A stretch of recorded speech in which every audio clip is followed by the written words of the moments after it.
Assalamu alaikum, grade 6. I'm your English teacher from Silk School of Tomorrow, City Campus, Palwar. So grade 6, in our previous lecture, we discussed the hobbies of the father. हम लोगों ने father के hobbies देखे जिसमें उनको swimming पसंद थी, boxing, football और हिल वॉकिंग, और इसके अलावा भी वो बहुत सी एक्टिविटीज़ में खुद को इंडल्ज रखते थे. But grade 6, what were the hobbies of the boy? These hobbies were the totally different from the father. अब बॉय को जो हॉबीज़ पसंद थी उसमें ड्राइंग के अलावा पेंटिंग करना उसको पसंद था, और साथ में रीडिंग एंड राइटिंग, और उसको अपने फ्री टाइम में राइटिंग करना पसंद था.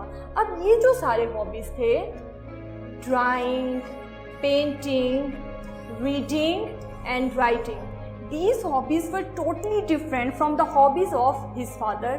क्योंकि अब ये जो hobbies थे इनमें फिजिकल एक्टिविटी बहुत कम होती थी, क्योंकि ये सारे बैठकर करने वाले काम थे. And these were sedentary.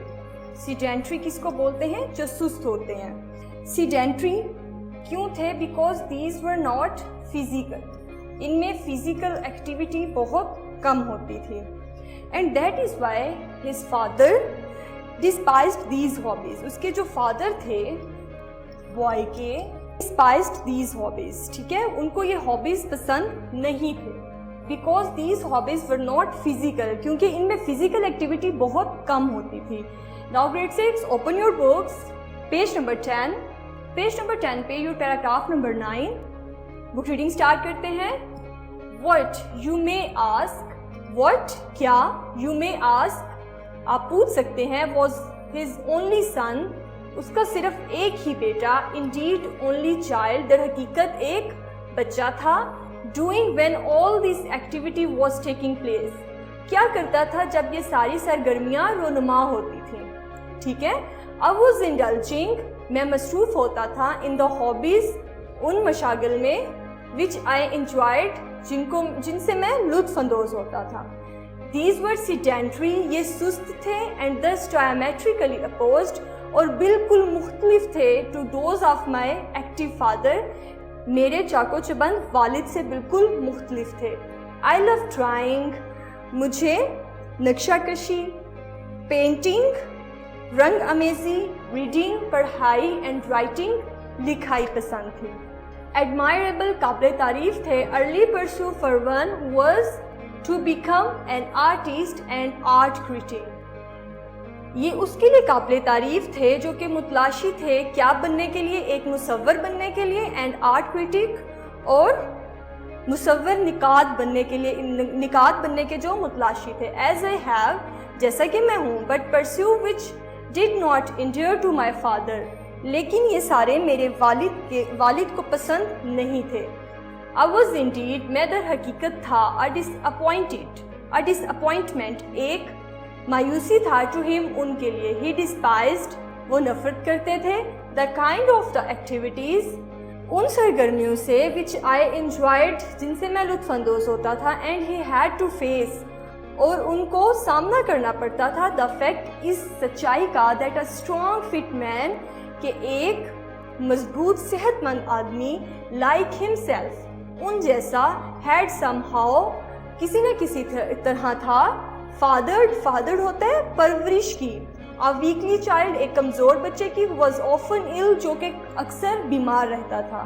if I had not so strongly resembled him, अगर मैं इतना ज़्यादा उनसे मुशाबत ना रखता इन facial features, चेहरे के नकूश में, he might well have doubted, तो उनको यकीनन शक होता, that he was my biological father, कि वो मेरे जिस्मानी वालिद भी हैं. उनको यकीनन इस बात पे भी शक होता.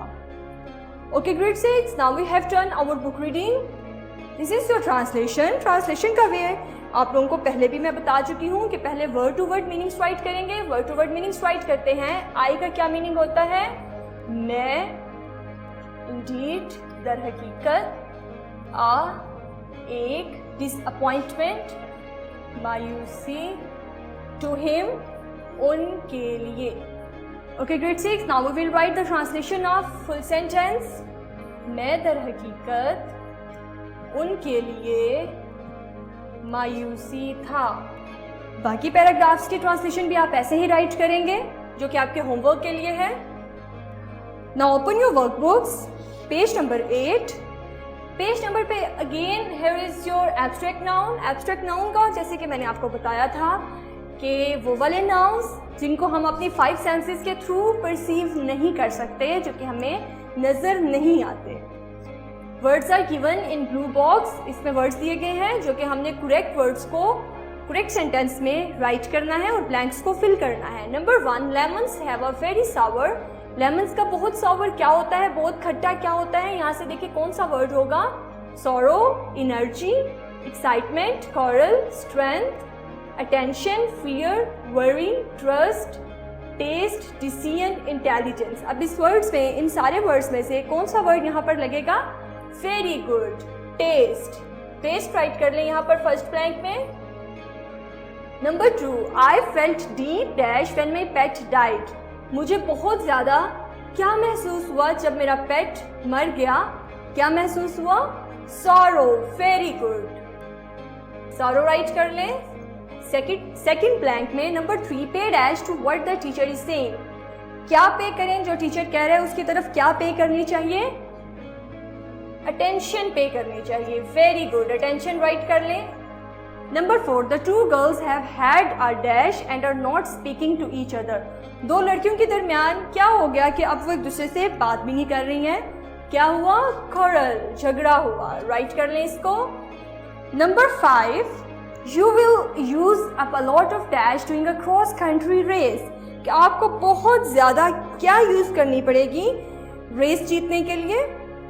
Very good, energy. बाकी की ब्लैंक्स आप लोग खुद फिल करेंगे and these are for your homework. Words आप लोगों को गिवन है, इनमें से करेक्ट वर्ड जो है वो आपने करेक्ट सेंटेंस में लगाना है। Now open your notebooks, right your day, tick your homework. Your topic is questions, answers. Today we will write question number 10. Question number 10 सब बच्चे राइट करेंगे। Your question number 10 is from whom did the writer inherit his drawing and painting skills? के writer में जो drawing and painting skills थी, जैसे कि हम लोगों ने आज की बुक रीडिंग में रीड किया कि राइटर के जो हॉबीज़ थे वो क्या थे? ड्राइंग थी, पेंटिंग थी, रीडिंग एंड राइटिंग। तो उसने ये हॉबीज़ किससे इनहेरिट किए थे? वेरी गुड, उसकी मदर से उसने इनहेरिट किए थे। आंसर राइट करते हैं। ग्रेड 6 हमारा आंसर है he inherited them from his mother. Inherit होता है कोई चीज़ विरासत में पाना, तो उसने ये सारी चीज़ें कहाँ से विरासत में पाई थी? अपनी मदर से, हु इज़ डिस्क्राइब्ड एज, जिनको बयान किया गया है एज आर्टिस्टिक, एक फनकाराना। हम लोगों ने बुक रीडिंग में भी ये रीड किया कि उसको अपनी आर्टिस्टिक मदर से बहुत ज़्यादा अटैचमेंट थी। Okay, grade 6, now your question number 11. Question number 11 है आप लोगों का।